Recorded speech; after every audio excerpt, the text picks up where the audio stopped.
Okay. Good morning. Am I audible? Good morning, sir. Yes, sir.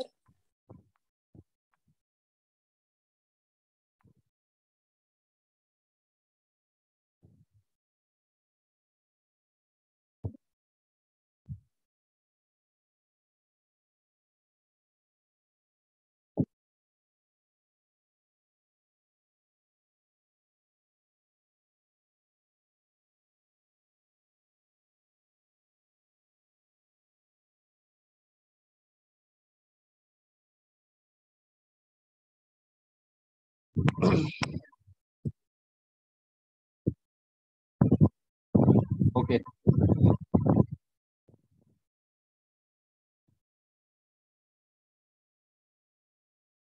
Okay. पिछले class में discuss किया था polar dielectric, non polar dielectric and polarisation क्या होता है। तो हमने देखा क्या कि जो नॉन पोलर डाइलेक्ट्रिक होता है उसका जो एटम या मॉलिक्यूल होता है उसका कोई डाइपोल मोमेंट नहीं रहता है, परमानेंट डाइपोल मोमेंट नहीं रहता है। लेकिन जो पोलर डाइलेक्ट्रिक होता है, पोलर डाइलेक्ट्रिक के लिए उसका जो एटम या मॉलिक्यूल होता है उसका एक परमानेंट डाइपोल मोमेंट रहता है। ठीक है, ये क्या है, विदाउट एनी एक्सटर्नल फील्ड। ठीक है, लेकिन जब भी हम एक एक्सटर्नल इलेक्ट्रिक फील्ड को अप्लाई करते हैं मटेरियल के ऊपर, तब क्या होता है, दोनों मटेरियल जो नॉन पोलर होता है या तो फिर पोलर जो भी होगा, मटेरियल पोलराइज हो जाता है। ठीक है, उसका पोलराइजेशन हो जाता है। ये हमने देखा। ठीक है, तो आज हम देखेंगे कि डाइलेक्ट्रिक जो लॉस होता है,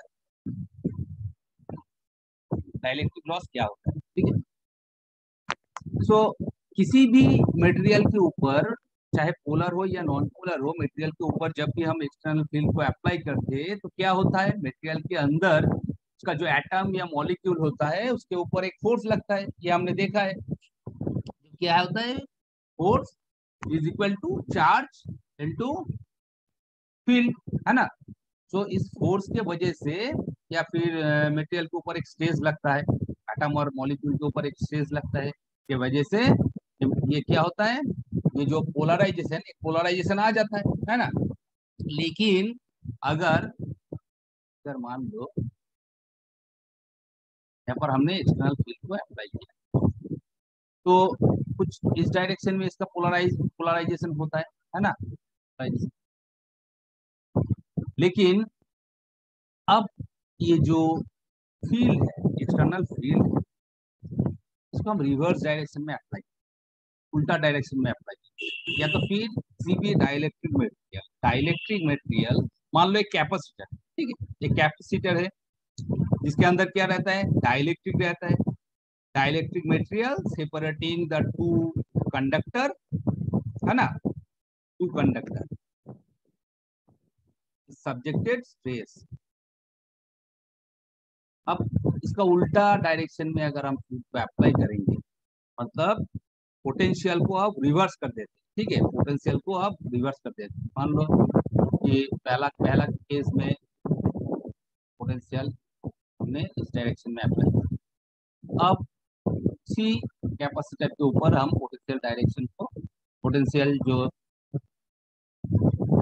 ये जो पोटेंशियल है इसको रिवर्स डायरेक्शन में हमने अप्लाई किया, तब क्या होगा, इसके अंदर जो एटम या मॉलिक्यूल होता है उसके ऊपर रिवर्स डायरेक्शन में फोर्स लगेगा, है ना। रिवर्स डायरेक्शन में फोर्स लगेगा, तो रिवर्स डायरेक्शन में फोर्स लगने के वजह से क्या होगा, ये फिर से रीअरेंज होने की कोशिश करेगा। ये जो एटम या मॉलिक्यूल होता है फिर से रीअरेंज होने की कोशिश करेगा, है ना। तो जब ऐसा होगा तो इसका जो मॉलिक्यूल होता है, ये तो फिर एटम होता है, उसको मटेरियल के अंदर जो इंटरनल फ्रिक्शन होता है उस फ्रिक्शन को ओवरकम करना पड़ेगा, तभी जाके ये मटेरियल रीअरेंज हो पाएगा। मतलब इसका जो मॉलिक्यूल या एटम है ये रीअरेंज हो पाएगा। तो पहला बात हमने क्या कहा है, किसी भी मटेरियल के ऊपर जब भी हम एक्सटर्नल फील्ड को अप्लाई करते हैं मटेरियल पोलराइज्ड हो जाता है। क्यों पोलराइज्ड होता है, क्योंकि इसके अंदर जो एटम या मॉलिक्यूल होता है इसको फोर्स लगता है या फिर स्ट्रेस लगता है। फील्ड के वजह से, ये पोटेंशियल की वजह से, है ना। अब इस पोटेंशियल को या फिर इस फील्ड को हम रिवर्स डायरेक्शन में अगर हम अप्लाई करेंगे, तो इसका जो मॉलिक्यूल है, एटम है, ये फिर से रीअरेंज होने की कोशिश करता है। और रीअरेंज होने के कोशिश करने के वजह से क्या होता है, इसके अंदर जो इंटरनल फ्रिक्शन होता है, इंटरनल फ्रिक्शन के वजह से क्या होता है, यहाँ पर एक लॉस होता है, एक लॉस होता है। उस लॉस को हम क्या कहते हैं, उस लॉस को हम डाइलेक्ट्रिक लॉस कहते हैं। ठीक है, डाइलेक्ट्रिक लॉस कहते हैं, जो कि एक हीट के फॉर्म में रिलीज होता है। कैसे रिलीज होता है, एक हीट के फॉर्म में रिलीज होता है। ठीक है, सो सो यहाँ पर हम लिख सकते हैं the dielectric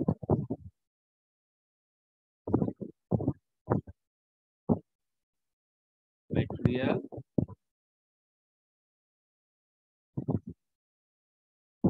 separating the two electrode two electrode और टू इलेक्ट्रोड और कंडक्टर। ठीक है, टू इलेक्ट्रोड और conductor is stressed when when इसके ऊपर जब हम फील्ड को अप्लाई करते हैं, when subjected to a potential व, ठीक है, when the potential is reverse, when the potential is reversed, the stress is also reversed. Stress is so reversed.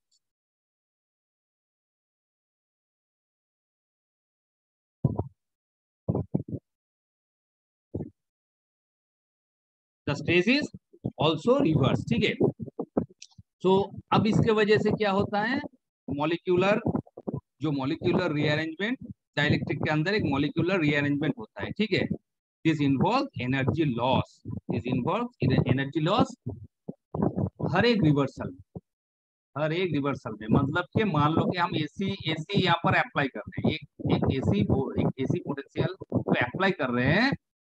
जब एसी अप्लाई करेंगे तो क्या होता है, उसका फ्रीक्वेंसी रहता है ना, फ्रीक्वेंसी रहता है। इस हाफ साइकिल क्या होता है, उसका डायरेक्शन चेंज होता है। तो जब भी उसका डायरेक्शन चेंज होगा, हर चेंज में क्या होता है, इसके अंदर लॉस होता है। ठीक है, क्योंकि इसका जो मॉलिक्यूल मॉलिक्यूल होता है, इसका एक रीअरेंजमेंट होता है, उसके वजह से इंटरनल फ्रिक्शन को इसको ओवरकम करना पड़ता है। ठीक है, इसके वजह से यहाँ पर एक लॉस होता है। तो अगर हम डाइलेक्ट्रिक लॉस का डेफिनेशन लिखना चाहेंगे तो कैसे लिखेंगे, देखो, the loss appearing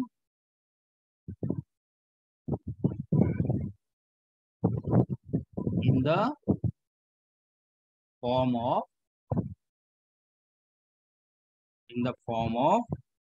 heat, the form of heat due to reversal of electric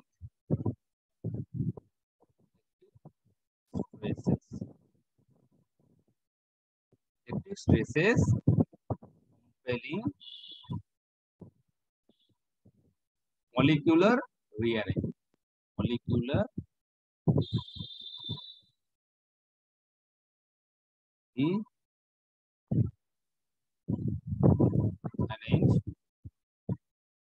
is known as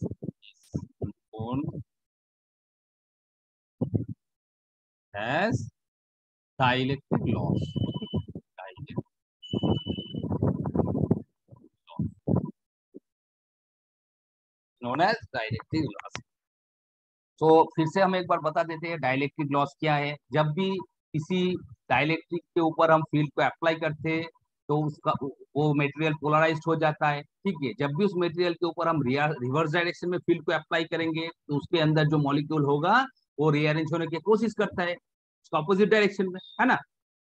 तो इसके वजह से इसके अंदर इंटरनल जो फ्रिक्शन होता है, फ्रिक्शन को ओवरकम करना पड़ता है। उसके वजह से एक लॉस होता है जो कि हीट के फॉर्म में रिलीज होता है। उसी लॉस को हम क्या कहते हैं, उसी लॉस को हम डाइलेक्ट्रिक लॉस। ठीक है, तो डाइलेक्ट्रिक लॉस जो होता है वो नॉर्मल जो फ्रीक्वेंसी होता है हमारा 50 हर्ट्ज, 50 हर्ट्ज फ्रीक्वेंसी के लिए ये डाइलेक्ट्रिक लॉस उतना ज्यादा नहीं होता है। ठीक है, बट कम्युनिकेशन सिस्टम में क्या होता है, जहां पर हाई फ्रीक्वेंसी यूज होता है, हाई फ्रीक्वेंसी मतलब मेगा हर्ट्ज।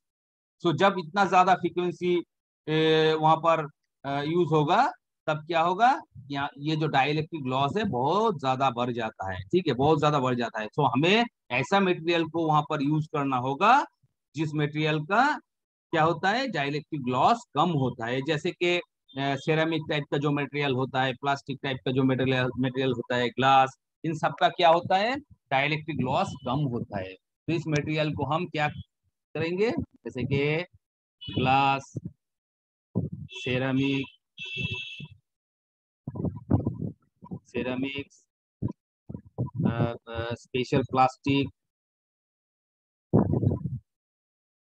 एक्सेट्रा। ठीक है, ये सारे मटेरियल को हम यूज करते हैं। क्यों यूज करते हैं, क्योंकि इसका जो डाइलेक्ट्रिक लॉस होता है वो कम होता है। ठीक है, कम होने की वजह से क्या होगा, यहाँ पर हीट भी कम होगा। ये कहाँ के बात कर रहे हैं, ये कम्युनिकेशन सिस्टम के बारे में बोल रहे हैं। ठीक है, कम्युनिकेशन सिस्टम जहाँ पर मेगा हर्ट्ज फ्रीक्वेंसी होता है, मेगा हर्ट्ज होता है। ठीक है, तो वहां पर हम इस मटेरियल को यूज करते हैं ताकि डाइलेक्ट्रिक लॉस कम हो। ठीक है, सो अब ये जो डाइलेक्ट्रिक लॉस है इसका हम डेरिवेशन करते हैं। देखो derivation, so whenever a dielectric material is subjected to an AC voltage, but a dielectric material is subjected to an AC voltage,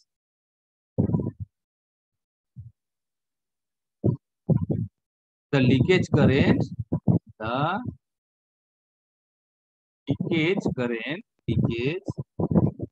current I, इसको हम कैपिटल आई ले लेते हैं। ठीक है, capital I doesn't lead the applied voltage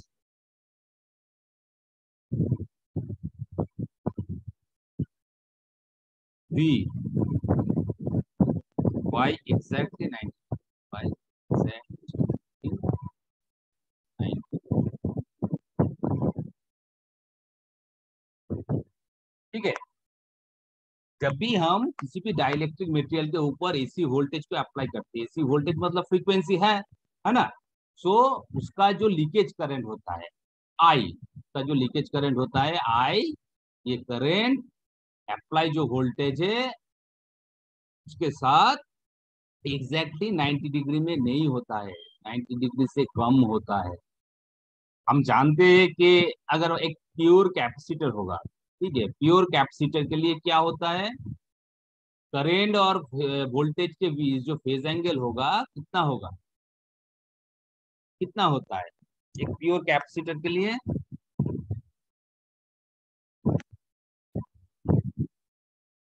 कोई बताओ।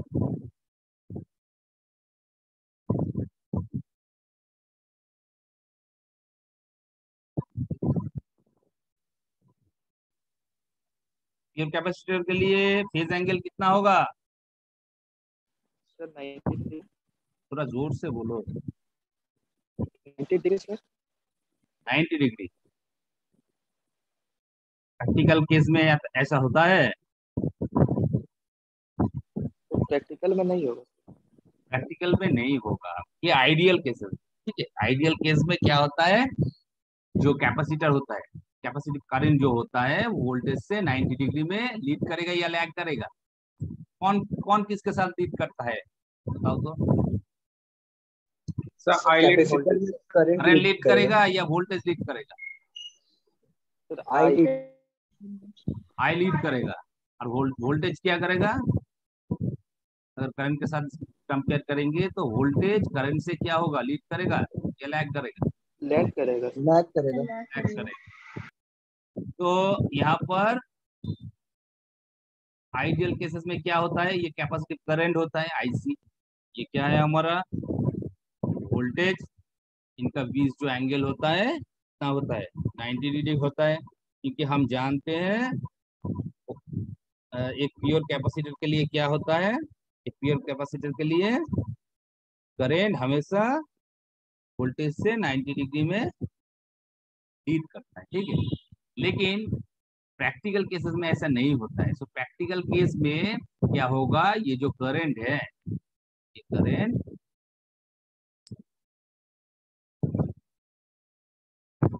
जो इसका जो फेज एंगल होगा,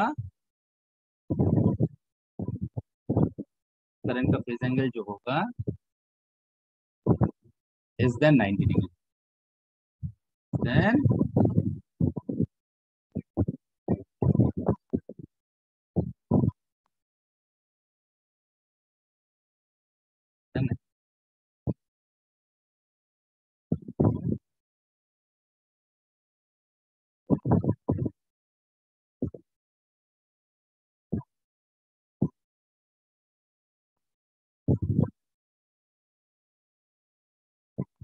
ये डॉटेड लाइन है, ये डॉटेड लाइन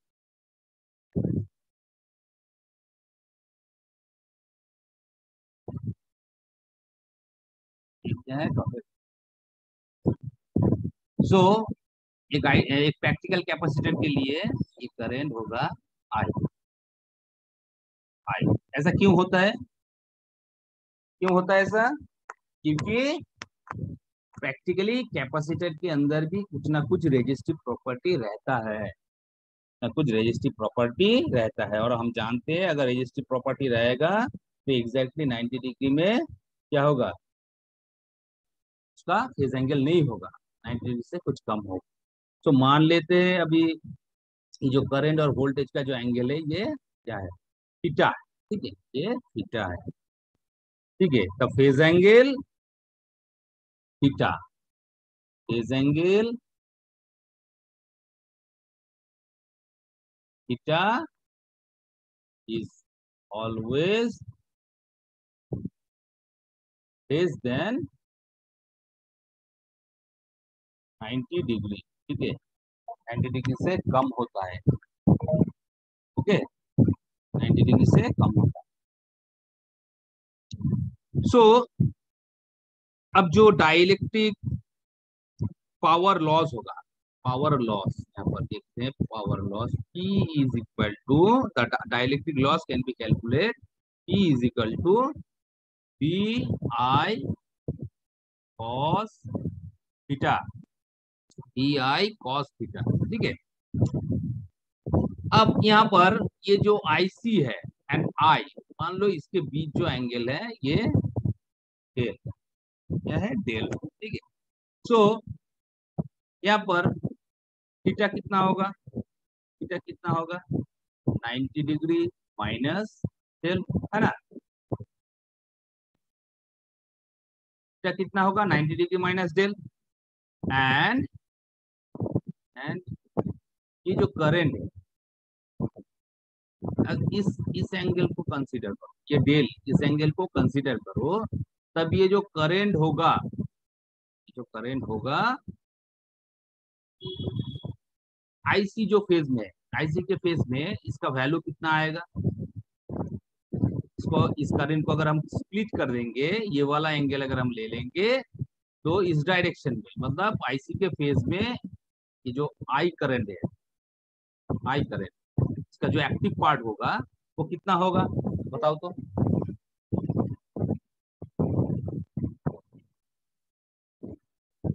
यहाँ पर कितना होगा बताओ Sai? Sir I cos delta. I cos delta, इसका अगर हम कोसाइन ले लेंगे कॉस डेल्टा इक्वल टू क्या होता है, कॉस डेल्टा क्या होगा, आई सी सी बेस अपॉन हाइपोटेन्यूज, है ना। आई इज इक्वल टू क्या होगा, सी बाई कॉस डेल, है ना। इसका जो यहाँ पर अगर डेल को डेल, ये जो डेल है इसको अगर इस एंगल को अगर हम कंसीडर करेंगे तो ये आई जो है इसका जो, ये जो आई फेजर है इसका रिएक्टिव, इसका जो एक्टिव पार्ट होगा, ठीक है, ये वाला कोसाइन वाला जो पार्ट होगा वो आईसी के साथ सेम फेज में रहेगा, एंड इसका जो रिएक्टिव पार्ट होगा वो क्या होगा, वोल्टेज के साथ फेज में रहेगा, और उसका जो वैल्यू होगा क्या होगा, आई साइन डेल, ठीक है, उसका क्या होगा, आई साइन डेल। तो यहाँ पर देखो, यहाँ पर I I C, I is equal to I C upon cos del, है ना, यहाँ तक तो ठीक है।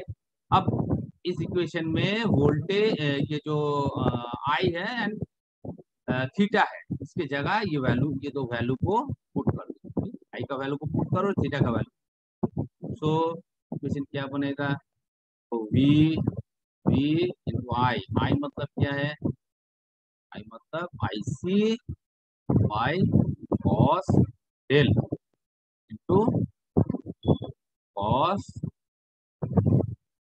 90 माइनस, है ना, D I C cos del, cos 90 minus del क्या होता है, साइन डेल होता है, D into I C sine by cos क्या होता है, टैन होता है, टैन डेल, ठीक है। अब देखो ये जो आईसी है,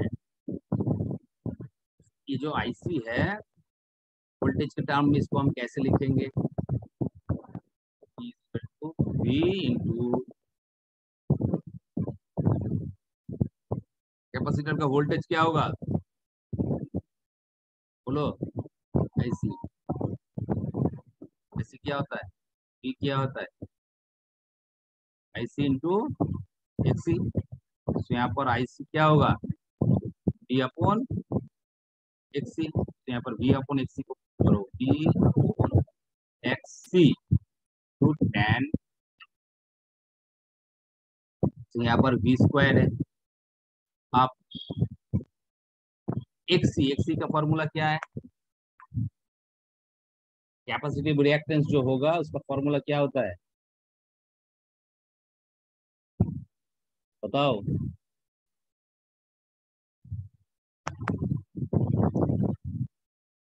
one by two pi F into C tan del. So finally क्या आएगा, P is equal to V square into P is equal to V square into two pi F C tan del, ये हो गया, क्या है, ये हमारा dielectric जो लॉस होता है उसका फॉर्मूला, यही डेरिवेशन है, ठीक है। तो डेरिवेशन क्या है, देखो, P is equal to V square to pi F C, C क्या होता है, कैपेसिटेंस होता है, एंड टेन डेल। सो यहाँ पर ये जो टेन डेल है मतलब एंगल बिटवीन क्या है, current, leakage current and IC capacitive current, है ना। इस एंगल को हम क्या कहते हैं, इस एंगल को हम, इस एंगल का जो, इस एंगल का अगर हम टेंजेंट ले ले, मतलब कि ये जो टेन डेल को ही हम डिसिपेशन फैक्टर कहते हैं, क्या कहते हैं हम, dissipation factor, DI SSR, dissipation factor, dissipation factor क्या होता है, टेन डेल होता है, ठीक है, टेन डेल होता है, डिसिपेशन फैक्टर मतलब tan del. So dissipation factor क्या है, dissipation factor defined as the dielectric loss expressed as the tangent of the angle, ठीक है, tangent of the, तो यहाँ पर लिख सकते हैं dissipation factor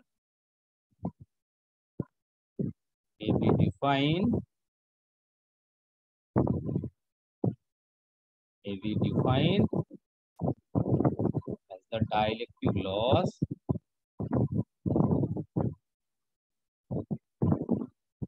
expressed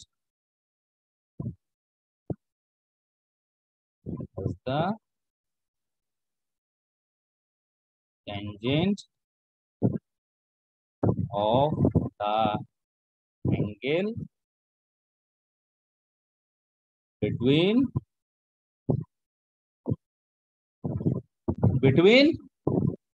I and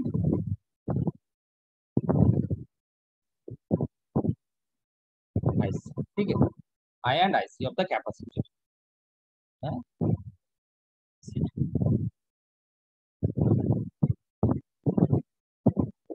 The capacitor. ठीक है, and is denoted by G, capital G. ठीक है, and is denoted by capital D से इसको डिनोट करते हैं। ठीक है, कैपिटल डी से इसको हम डिनोट करते हैं। सो डिसिपेशन फैक्टर एक्चुअली है क्या? Dissipation factor may be defined as the dielectric loss expressed as tangent of angle between I and IC. Okay, between I and IC, and is denoted by capital D. Capital D letter से इसको हम denotate करते हैं।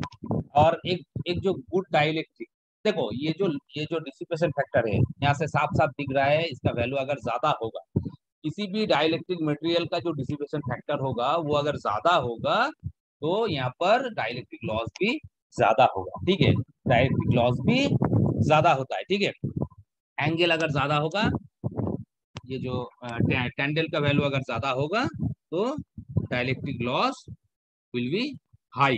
ठीक है, और एक good dielectric के लिए एक अच्छा डाइलेक्ट्रिक हम किसे कहेंगे? जब उसका टेंडेल का जो वैल्यू होगा, जब उसका टेंडेल होगा, टेंडेल कितना होगा? टेंडेल as low as 1/1000 to 1/,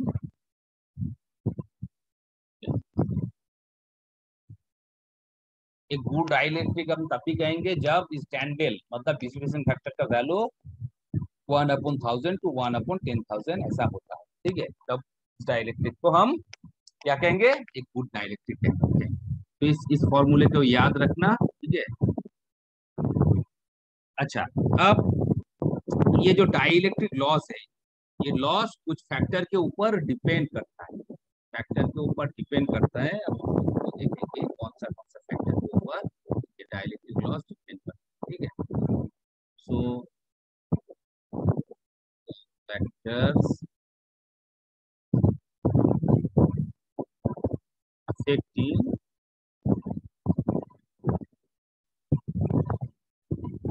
dielectric loss.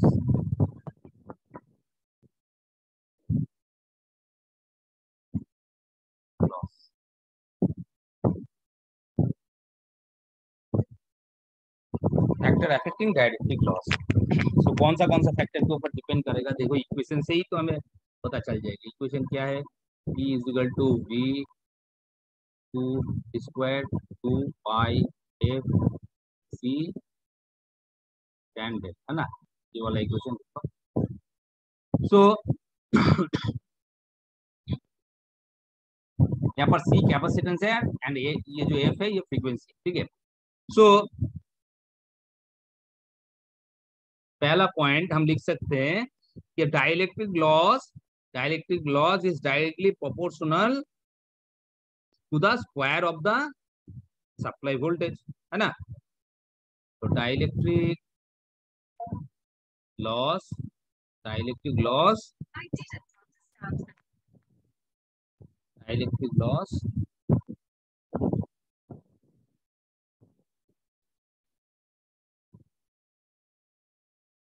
is directly proportional the square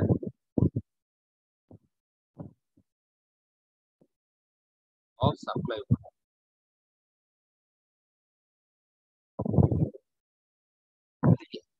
exam में आता है कि कौन सा फैक्टर डाइलेक्ट्रिक लॉस फैक्टर के ऊपर डाइलेक्ट्रिक लॉस डिपेंड करता है। ठीक है, पहला पॉइंट हो गया हमारा, dielectric loss is directly proportional to the square of the supply voltage. Next point क्या है, नेक्स्ट सेकंड पॉइंट क्या है,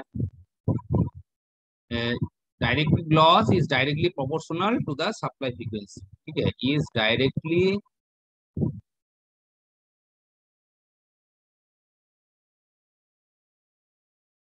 proportional is directly proportional the supply frequency.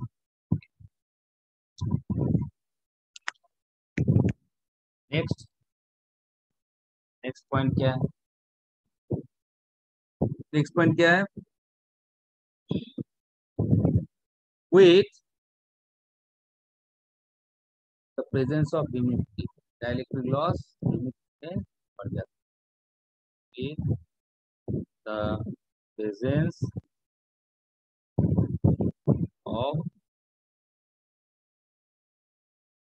humidity, the presence of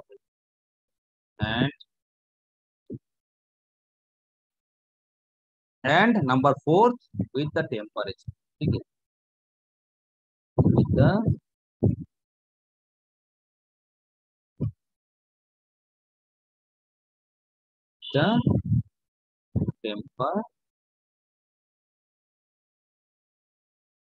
temperature. ये 4 पॉइंट है ये जो 4 फैक्टर है इसके ऊपर डाइलेक्ट्रिक लॉस डिपेंड करता है। तो एक क्या है, एक dielectric loss is directly proportional to the square of the supply voltage. दूसरा क्या है, फ्रीक्वेंसी के ऊपर डिपेंड करता है। ठीक है, फ्रीक्वेंसी जब ज्यादा होगा डाइलेक्ट्रिक लॉस भी उतना ही ज्यादा होगा, इसके साथ प्रोपोर्शनल रिलेशन है। एंड ह्यूमिडिटी के ऊपर भी डिपेंड करता है, टेम्परेचर के ऊपर भी डिपेंड करता है, और ऑलरेडी हम बता चुके हैं कि टैंडेल के ऊपर डिपेंड करता है। टैंडेल मतलब कि कैपेसिटर का जो टैंडेल होगा, मतलब डिस्ट्रीब्यूशन फैक्टर होगा, डिस्ट्रीब्यूशन फैक्टर के ऊपर डाइलेक्ट्रिक लॉस डिपेंड करता है। मतलब जितना ज्यादा डिस्ट्रीब्यूशन फैक्टर का वैल्यू होता है डाइलेक्ट्रिक लॉस उतना ही ज्यादा होता है। सो ये हो गया हमारा डाइलेक्ट्रिक ये हो गया हमारा डाइलेक्ट्रिक। ठीक है, अब नेक्स्ट जो टॉपिक है, नेक्स्ट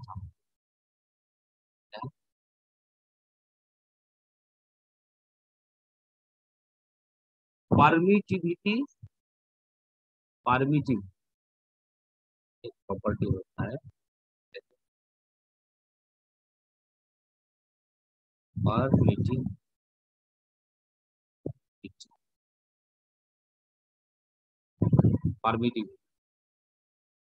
एंड डाइलेक्ट्रिक कांस्टेंट।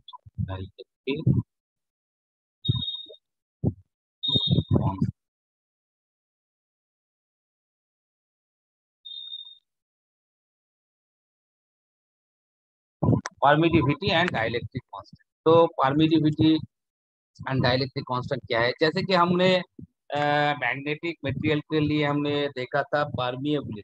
तो परमिएबिलिटी क्या होता है, मटेरियल का ऐसा प्रॉपर्टी होता है जहाँ पर क्या होता है, जो इलेक्ट्रिक फील्ड बहुत इजीली पास होता है, सॉरी मैग्नेटिक फील्ड जो है और फ्लक्स से वो इजीली पास होता है। मतलब कि हम ये बोल सकते हैं कि किसी भी मैग्नेटिक मटेरियल का परमिएबिलिटी हाई, मतलब उसके अंदर से ज्यादा फ्लक्स पास होगा। वैसे ही परमिटिविटी भी एक प्रॉपर्टी होता है जहाँ पर क्या होता है, इसका पोलराइजेशन उतना ज्यादा होता है। मतलब मटेरियल का परमिटिविटी हाई होगा, मतलब कि मटेरियल उतना ज्यादा पोलराइज होता है। ठीक है, उतना ज्यादा पोलराइज होता है। ये कौन डाइलेक्ट्रिक मटेरियल का कौन सा प्रॉपर्टी डिसाइड करता है, परमिटिविटी डिसाइड करता है। सो देख लेते हैं permittivity and dielectric constant actually है क्या। ठीक है, एक्चुअली है क्या। So we know that हर एक dielectric, every dielectric material has the property of strong electric charge। Strong electric charge कब, जब हम उसके ऊपर एक फील्ड को अप्लाई करते हैं या फिर वोल्टेज को अप्लाई करते हैं। ठीक है, ये तो हम जानते हैं एक डाइलेक्ट्रिक मटेरियल का प्रॉपर्टी होता है ना, प्रॉपर्टी होता है। सो आप कंसीडर करो, अब यहाँ पर एक कैपेसिटर को कंसीडर करते हैं। ठीक है, two conducting plate, let us consider two conducting plate,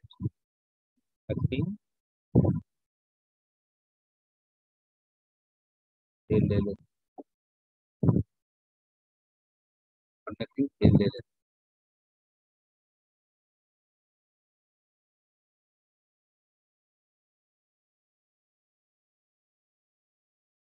अभी 1 मिनट बचा है, तो कट जाएगा तो 5 मिनट बाद फिर से join.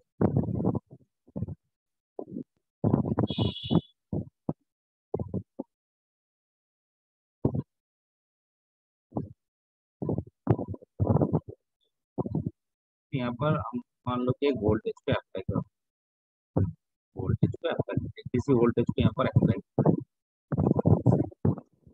To conducting plate, consider two conducting plate of